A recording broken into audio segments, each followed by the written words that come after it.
Welcome or welcome back. Today I'm recreating one of my favorite kids' Valentine's Day shirts, my Spidey Heart applique design. But this time I'm going to switch it up. Instead of the glow-in-dark fabric, I found this really cool faux leather felt at Hobby Lobby, so I'm going to use that instead. I'm referencing my previous cutout as a template, so I'll know about how much of the fabric I'm going to need.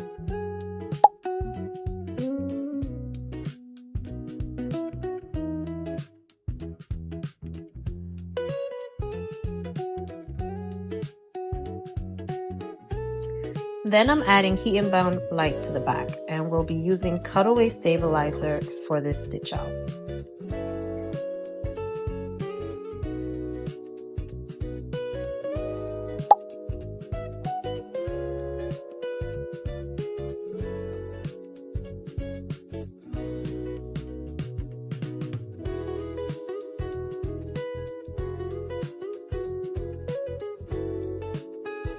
Alright, now that my shirt is hooped and ready, let me thread my machine.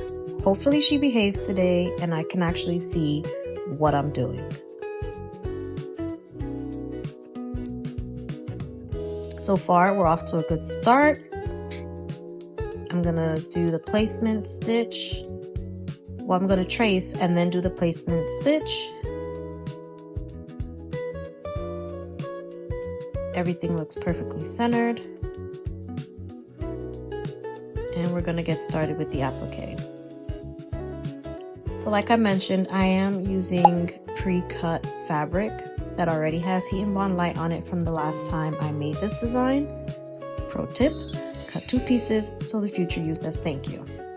So the only thing I need to cut is the fresh faux leather for the eyes.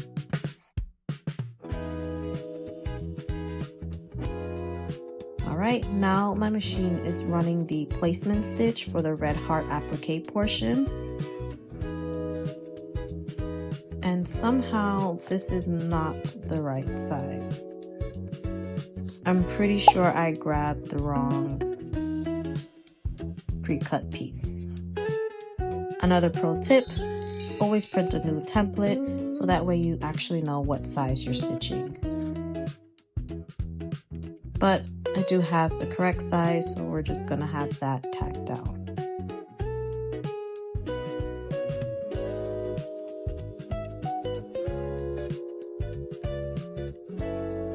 Now that that's done, I'm gonna slide my machine, remove the hoop, and trim the excess before we do the second tack down as well as the spiderweb detail. And then it'll do a placement for the eyes. If you do applique embroidery and you don't own a handy vac, I highly suggest you get one because you need one.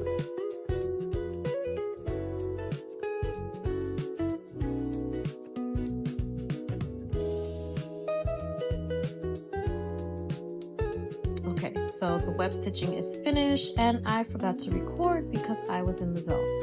But the placement and the tack down stitch for the eyes are done. And I'm going to trim the excess. Now I did cut a bit short on the tip of the eye, but I'm just tucking in a small extra piece of that fabric and I'm hoping the final satin stitch will just catch it all in place.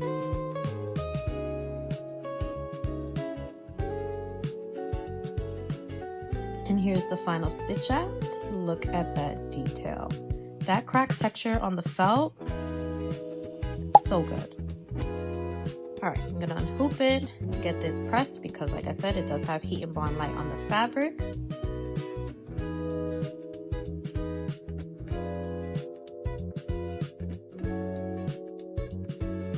I do use my mini press to help press in like the center. And then I'm going to add some tender touch on the back because this is a shirt for kids and we don't want scratchy bellies here. We don't want any irritation from the thread, especially with the thicker tie-down stitches.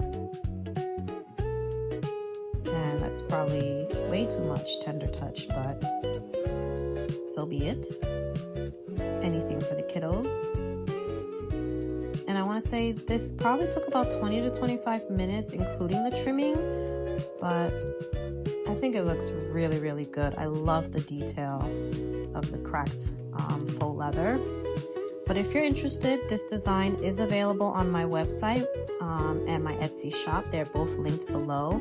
I do offer this in t-shirts and sweatshirts, and there is a glow-in-the-dark version for the eyes. So just check out the website if you're interested.